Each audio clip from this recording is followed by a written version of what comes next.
All right. Another day. It's April 1st, start of a new chapter in my book. It starts with the whole thing. The perfect courtier, playing the game of power. The game of power is a game of consistent duplicity, most resembling the power dynamic that existed in the scheming world of the old aristocratic court. Throughout history, a court has always formed itself around the person in power, a king, queen, emperor, or leader. The courtiers who filled this court were in an especially delicate position. They had to serve their masters, but if they seemed too fond, or if favored too obviously, the other courtiers around them would notice and would act against them. Meanwhile, the court was supposed to represent the height of civilization and refinement. This was the courtier's dilemma. While appearing the very paragon of elegance, they had to outwit and thwart their own opponents in the subtlest of ways. Life in the court was a never-ending game that required constant vigilance and tactical thinking. It was civilized war. Today we face a peculiarly similar paradox to that of the courtier. Everything must appear civilized, decent, democratic, and fair, but if we play by those rules too strictly, if we take them too literally, we are crushed by those around us who were not so foolish. As the great Renaissance diplomat and courtier Niccolo Machiavelli wrote, "Any man who tries to be good all the time is bound to come to ruin among the great number of those who were not good." The court imagined itself the pinnacle of refinement, but underneath its glittering surface, a cauldron of dark emotions, greed, envy, lust, hatred, boiled and simmered. Our world today similarly imagines itself the pinnacle of fairness, yet the same ugly emotions still stir within us as they have forever. The game is the same. The month of April will teach you how to play the game of power as the perfect courtier. When you enter the real world, you are suddenly blindsided by this whole realm that exists. It's like our dirty little secret. People will talk about their sex lives, but nobody talks about the power game that is constantly going on in the world. So I want to interject my own personal story from when I got out of college and was suddenly confronted with this real world. I had graduated with background in classics, ancient Greek and Latin. I was immersed in studying philosophy and literature, languages. And so when I started working essentially in magazines, with my first job at Esquire, I had no idea how things operated in the real world, and I was very much shocked by all the egos and insecurities, the game playing, and the political stuff. It really kind of disturbed and upset me. I can remember when I was about 26 or 27 years old, one particular job that affected me deeply. I'm not going to tell you which job this was. I don't want you Googling it, figuring out who I was talking about. But basically the job was that I had to find stories that would then be put into documentary series. And I was judged on how many good stories I found. And I am a very competitive person, and I was doing better than anybody else there at that job. I was finding more stories and ended up getting produced. And I told myself, isn't that the whole point? We were trying to produce a show. We were trying to get work done, and I was more than holding up my fair share.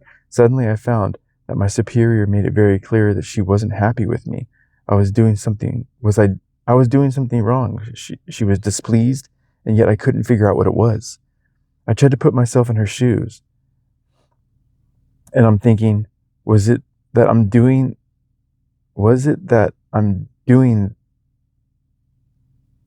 this is a weird sentence.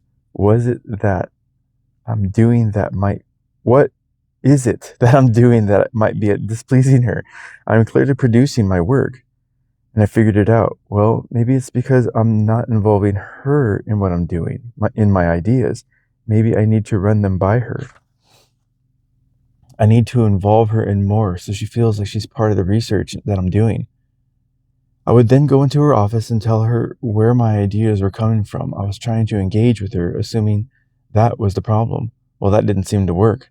She was still clearly unhappy with me. Maybe she simply didn't like me. So I thought, going further, well, maybe I'm not being friendly enough with her. Maybe I need to be nice to her. Maybe I need to go in and not talk about work, just talk and be nice. Okay, so that was strategy number 2. I started doing that. She still seemed really cold. I figured, all right, she hates me. That's just fine. Not everybody's going to love you. That must be it. I'll just continue doing my job. Then one day, we are having a meeting in which we are discussing our ideas, and my mind was elsewhere. And she suddenly interrupts and says, Robert, you have an attitude problem. What? You're not listening to people here. I'm listening, I said. I got a little defensive. I work hard, I said. You are going to judge me about how wide my eyes are open and how I'm listening to people. She goes, no, you have a problem here. I'm sorry, I don't think I do, I said. Anyway, over the course of the next few weeks, she started torturing me about my supposed attitude, and of course, naturally, I developed an attitude. I started resenting her. A couple of weeks later, I quit because I just hated it. I probably quit a week before they were going to fire me anyways. I went home, and over the course of several weeks, I thought deeply about it. What happened here? What did I do wrong? I mean, she just didn't like me. I think I'm a likable person. Finally, after much analysis, I came to the conclusion that I had violated a law of power 10 years before I ever wrote the book, Law Number 1, Never Outshine the Master. I had gone into this environment thinking that what mattered was doing a great job and showing how talented I was, but in doing that, I had made this woman, my superior, insecure. That maybe I was after the job that she had that I was better at. And I would make her look bad because the great ideas were coming from me, not from her. It wasn't really her fault. I had violated law number 1. When you violate law number 1, you're going to suffer for it because you're touching on a person's ego and their insecurities. That is the worst thing you can do, and that is what happened. And reflecting on this, it became a turning point in my life. I said, I'm never going to let this happen again. I'm never going to take things personally and get emotional, because that is what happened. I basically reacted emotionally to her coldness and antagonism and developed an attitude. Never again. I'm a writer. I'm going to look at these jobs. I'm going to get some distance. I'm going to become a master observer of the game of power, and we're going to watch these people as if they were mice in a laboratory, and I'm a scientist.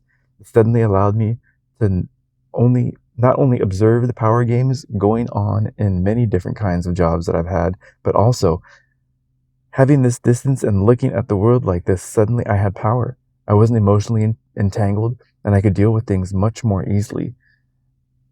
Out of such a perspective, I developed the 48 Laws of Power. What I developed in the 48 Laws of Power is that this is the reality that we must deal with. We are social creatures.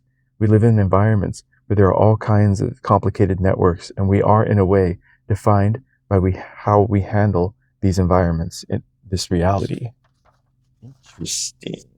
April 1st, never outshine the master. Avoid outshining the master. All superiority is odious.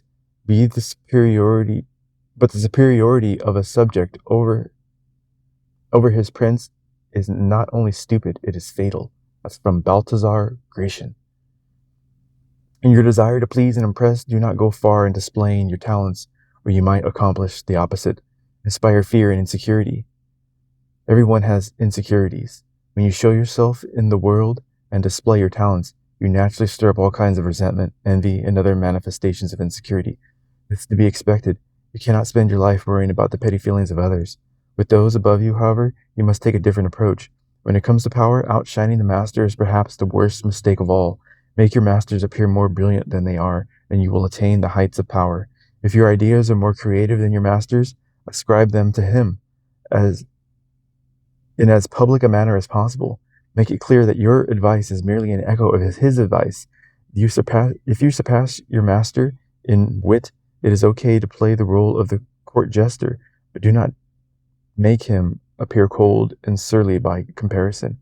If you are naturally more social and generous than your master, be careful not to be the cloud that blocks his radiance from others. He must appear as the sun around which everyone revolves, radiating power and brilliance, the center of attention. Daily law: always make those above you feel comfortably superior. Interesting.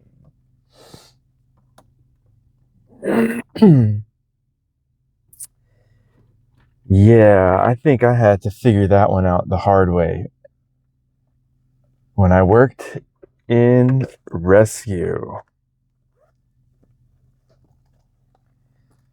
So,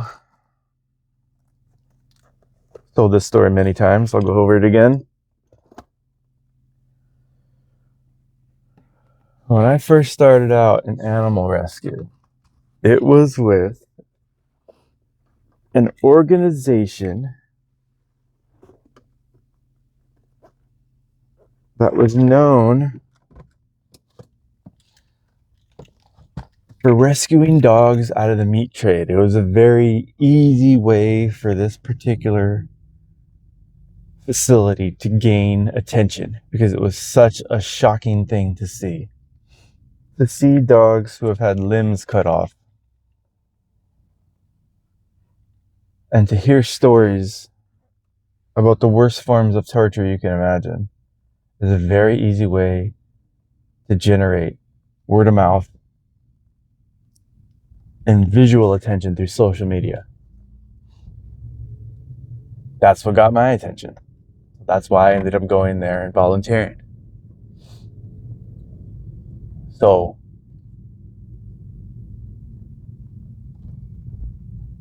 I noticed that, as we would go as volunteers to this place, there was, kind of a consistent group of people that would be showing up. We all kind of became what I thought was kind of friends, bonding over this one thing that we would all show up to do, which was take care of the dogs. We'd walk the dogs, we'd re-socialize the dogs and get them used to people so they could be adoptable. And when the owner showed up, who was the guy that would go out there and physically do the rescuing, so he was the one actually generating all this attention through the social media that he'd post up. It was like a celebrity was showing up. It was crazy. And I knew about him and I knew of him, but he wasn't the interesting part of this place to me. It was the dogs themselves, so I didn't really give him all that much fanfare. Not like everybody else. As soon as he would show up, like the dogs were secondary and like he was number one. So over time, though, it's like he wasn't there much. He would show up and say hi, especially when donors would show up because they would want to see him. But other than that, he wasn't there all that often. It was just, the staff taking care of the dogs, the volunteers that were there on a daily basis. Me and my woman being, part of the volunteer aspect of it. But because of this interesting part of my life, all these other volunteers, they would go for like maybe an hour or so, and they'd have to go and, tend to their lives. But really, I had nothing else to do during this time of my life. I could afford to be there all day, literally all day. We'd show up when this place was open, and we'd walk dogs, and maybe we'd leave for a little bit during the day, but then we'd come back, and we'd just be there with the dogs all day. So me and my girlfriend became like a real staple and a real visual presence in this place. So I don't know if it got to the point where we kind of became at least just as known as the owner himself at this place.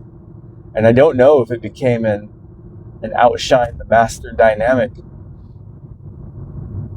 when it came to how they maybe started to see us. I don't know. It's an interesting thought. That's what popped into my mind. Because it seemed like we were just becoming as known as he was when it came to his facility, and he wasn't there every day, and I was. I knew every volunteer. I knew pretty much every donor that came through there, that physically went anyways. I mean, how could they not? I was there. I was the one that was greeting them. I was the one that was taking them out on walks. And me and my girlfriend were the most dedicated out of that whole group of people that volunteered there. I'm not saying that to kind of like brag. It's just a state of fact that's just what happened. So I guess maybe I do have a little bit of experience with being careful with outshining a master, especially one with that has, as I came to understand later, this guy might have been a bit of a sociopath. And maybe he had a bit of a fragile ego.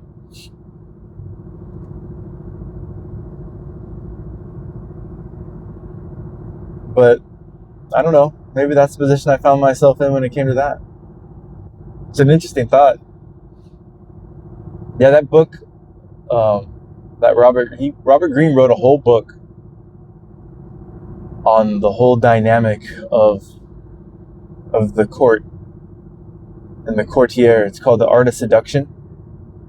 If anybody's interested in how to actually play, see, the 48 Laws of Power is a good introduction into the rules of power, but the actual game of power is described in The Art of Seduction. So anybody interested in that, I definitely suggest getting that book. I should have brought it with me today.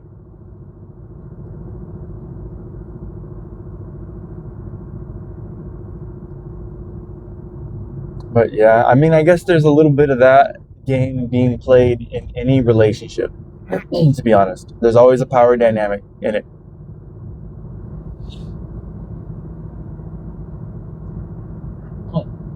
Somebody like me, you have to be very flexible in order to play this game too. And someone like me, I think I'm pretty good at it, because I don't have an issue setting my ego aside and letting someone else take what is perceived to be the lead.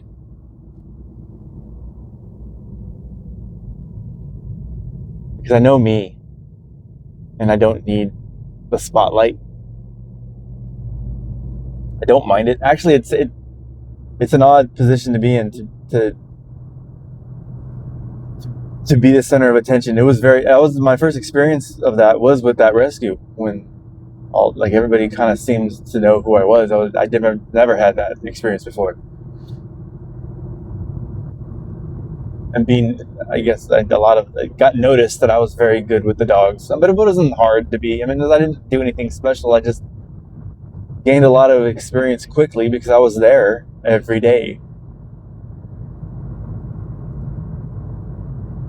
And I got to observe these dogs every day. So I got, just through experience, that I gained the experience I had.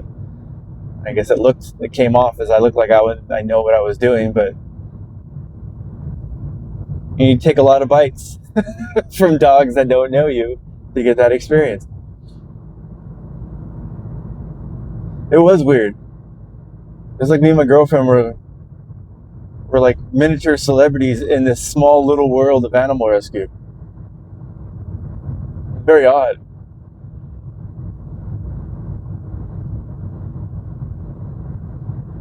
And then you could tell there was people that showed up there just because this place was getting attention, and they wanted a little bit of that attention to rub off on them. You could tell. Like, especially when we came to like new shipments of dogs, there would be the regular volunteers that showed up no matter what. It's a very small group of people that were that dedicated. You knew that they were in it for the dogs.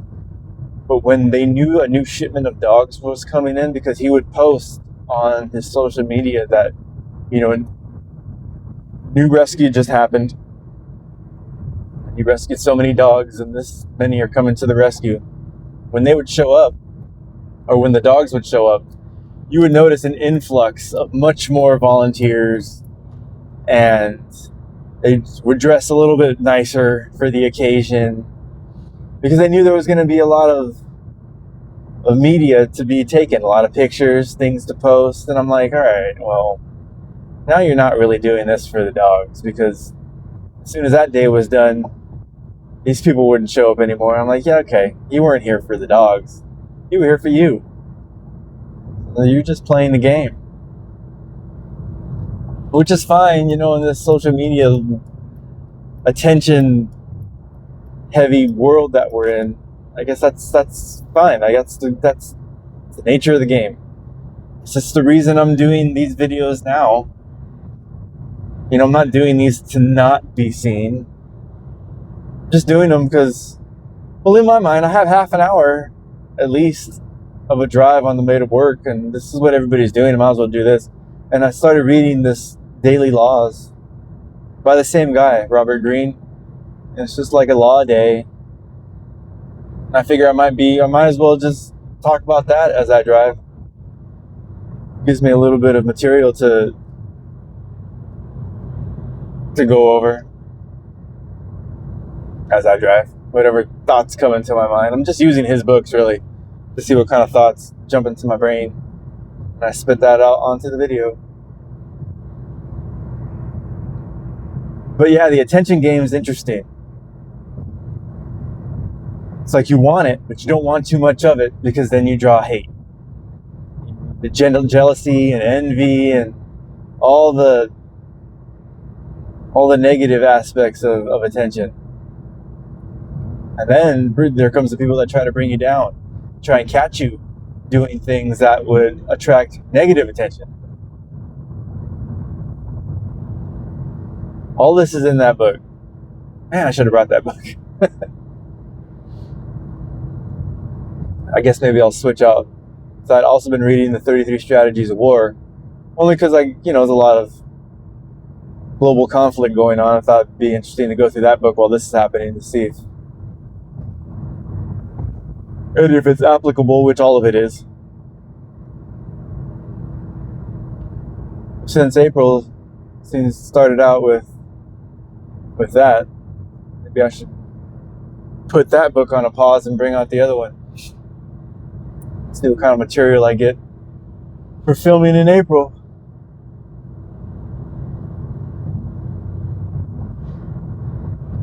I tend to not like that whole game of the courtier because it seems like you have to be good at being fake, is what it is. But he talks about that too. You can't just be like, I think the saying is a bull in a china shop. You have to be very delicate with other people's sensitivities and their egos, especially in a atmosphere where the dynamic is power, whether it's at work or maybe even in a personal relationship. That dynamic can come into play. There's always a power angle being played.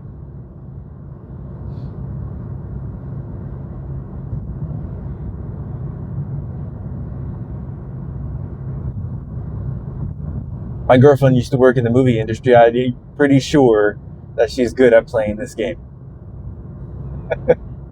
She could even be playing it with me. Who knows? But even if she is, she's very gentle with me. So I appreciate everything she does.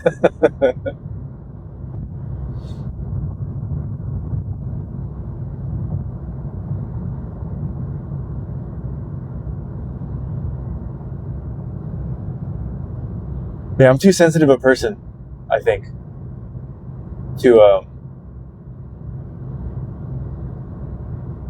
I don't know. I guess there's two sides of me. I guess there's two sides to everybody. The side they show you and the side they don't. And that all goes back to that. The art of the courtier.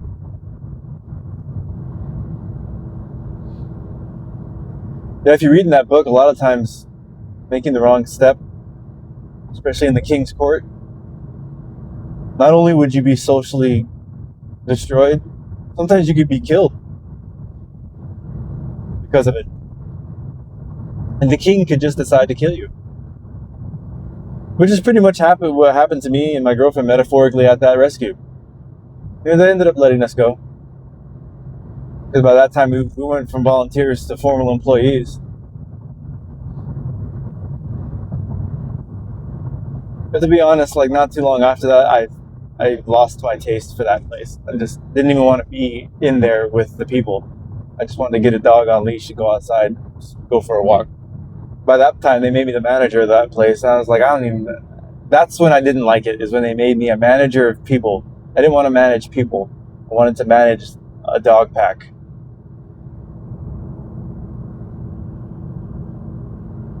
That's why I know, being a supervisor and a manager at any kind of job, I don't want to do that. Even though I know it's more money, screw the money then. I don't want that. don't want to have to deal with people. I want to deal with as little amount of people as possible. Because like I said, like that guy said, you have to deal with all their attitudes and their sensitivities. You know what? I have enough of my own. I don't want to deal with yours. Especially if they're doing something that I could do better. It's like, well, what's the point of even having you do it? I'll do it. I don't need you.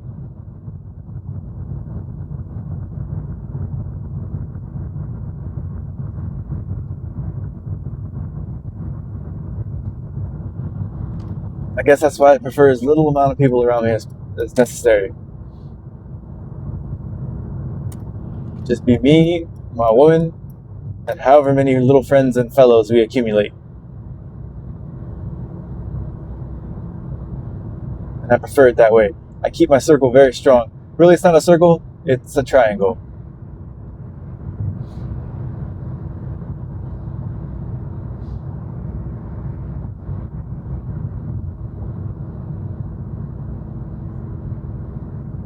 I even see this little dynamic play out at work sometimes.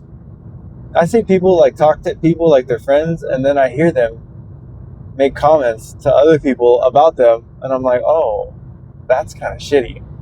You're not really their friend.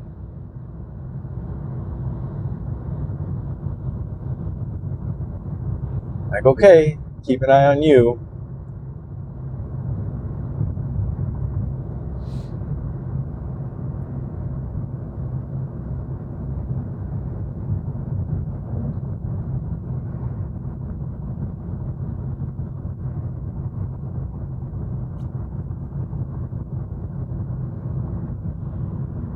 That's why I kind of like being how I am, because I don't have to worry about the things I say in terms of like, because when you act fake, you say a lot of fake things. But then later on, you have to remember what fake thing you said to what person. And I don't have to worry about remembering something that I said that I didn't mean.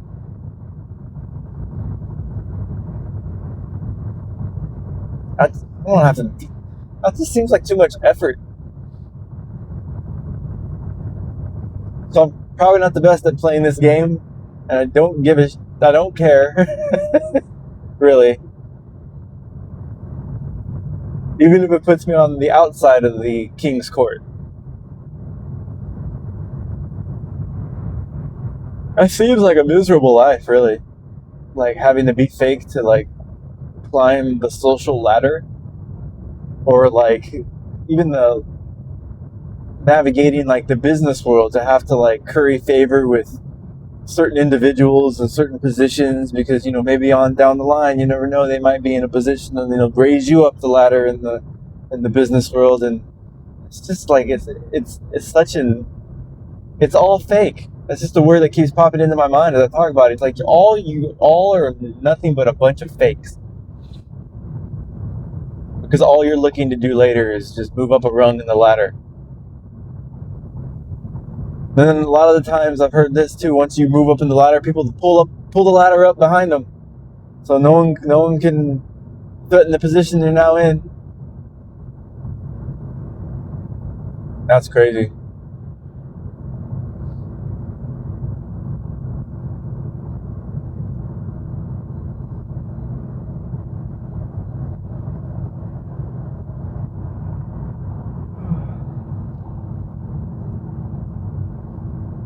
And imagine we're in a world of people that are behaving this way, either out of innocent habit or just deceitful need. This is the kind of people that you're with. These are the kind of people you have to try to find a mate with. You got to try to find friends amongst these people. Like, it's hard to even know who to trust. I have trust issues. I know I do.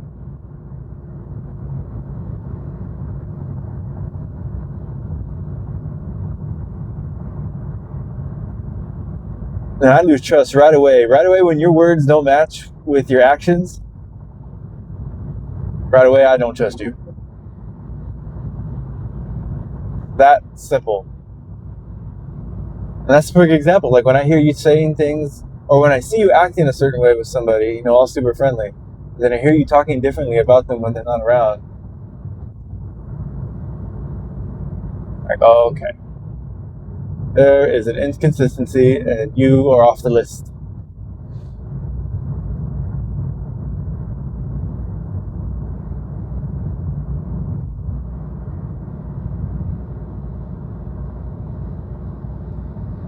I would rather, this is how I see it, and this is how I tend to be. I would rather just be me and rub people the wrong way, or be me and at the same time, garner their friendship through authenticity. Because then you don't have to worry about who doesn't like you, because they're not going to want to be around you. I'm okay with that. It's an automatic filter. If you don't like something I said, chances are you're not going to engage me in conversation, and I prefer it that way.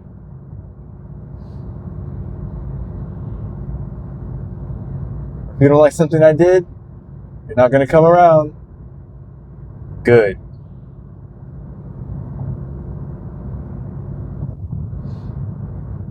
And to be honest, I prefer people be that way with me.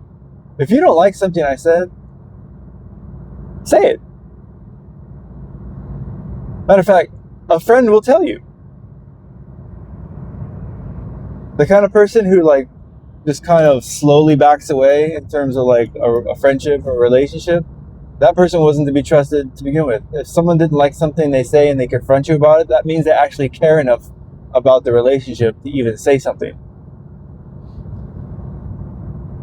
I'll just say something contrary. If I don't like something, there's rarely anything anybody says that I don't like. I'll just have a contrary viewpoint or opinion, and I'll express that.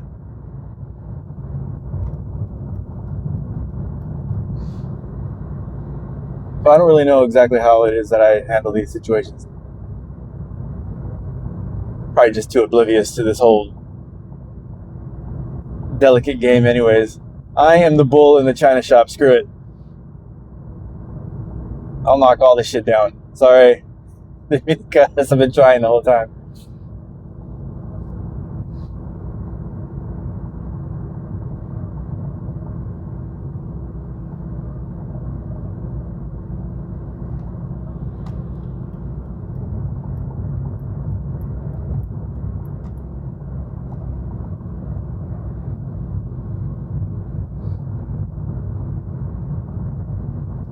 But, it's good to know that these games are being played, so that's why it's a good reason to read this book over again. Not that I'm going to use any of the tactics, because it's pretty much a manual on how to navigate the King's Court. That book, The Art of Seduction. You could really take that book and incorporate everything he tells you, but in the end, you're going to be like a real conniving kind of, you're going to come out a different kind of person if you actually put these rules into play. I read them because I want to know the rules that might be being used against me. That's why I like the 48 Laws of Power and books like this. It's not that I want to use all this stuff, although some of it is very useful.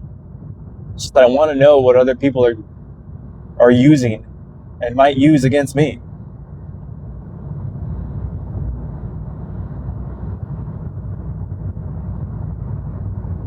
It's like back in the day I don't know what time frame it was, when everybody carried swords, right? Dueling was the thing back then. You have an argument? All right, guess we're going to have to duel. You might not want to walk around killing people with a sword, but since there are other people out there that want to kill people with swords, it might be a good idea to learn how to use one to defend yourself. That's kind of how I look at it.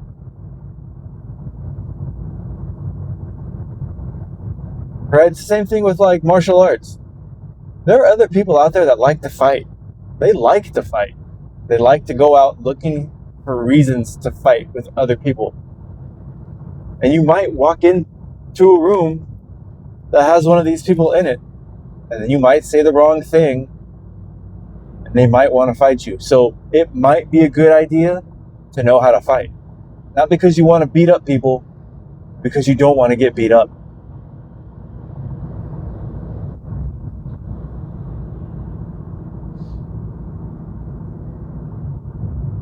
There's a flip side to everything.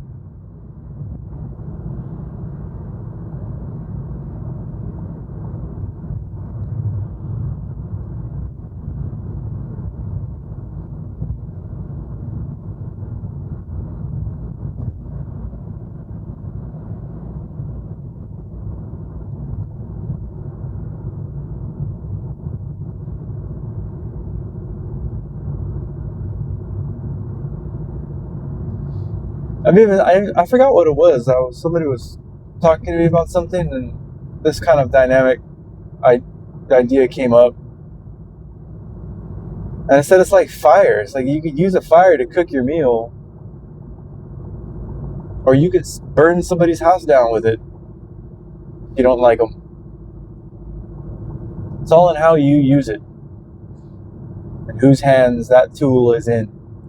Right? A screwdriver, you could fix something, you could build something, you could put something back together, or you could stab somebody in the eye with it. It all depends on who's holding the tool. That's what all these books are that I read. This is why I can't get into like the fiction anymore. Like, I like a good story, I guess. I used to love I've read every Tom Clancy book there is. I used to love Tom Clancy. But it's all fiction. And the more I got away from fiction and like started to throw myself into the real world and seeing how people act and behave, especially through that rescue I was with, it was like, okay, so all right, none of that kind of material is really useful. I only like to read things that are useful. That's why I'm real curious about how or what might be possible with somebody like me engaging with AI. Because a lot of what is in me is like books like Robert Greene's stuff, the Kabbalion, the Hermetic Principles, and Napoleon Hill, Think and Grow Rich, and Neville, all these kind of ways of thinking has like become part of me. I've read it over and over again. I keep my the input of material very, very narrow, but it's real powerful what it is. Like a laser beam.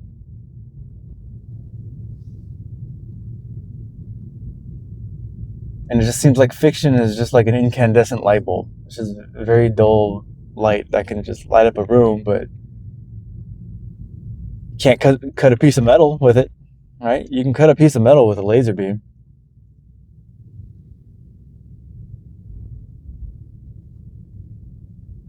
So that's how I like to keep my material. So, as I approach my work, time to park.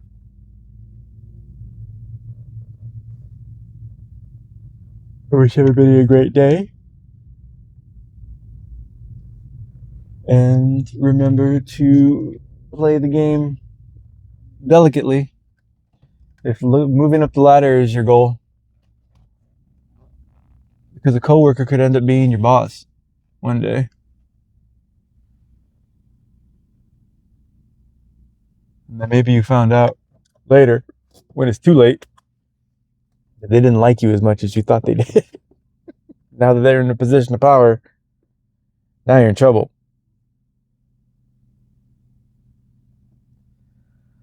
All right. Let's have a great day. Go to work.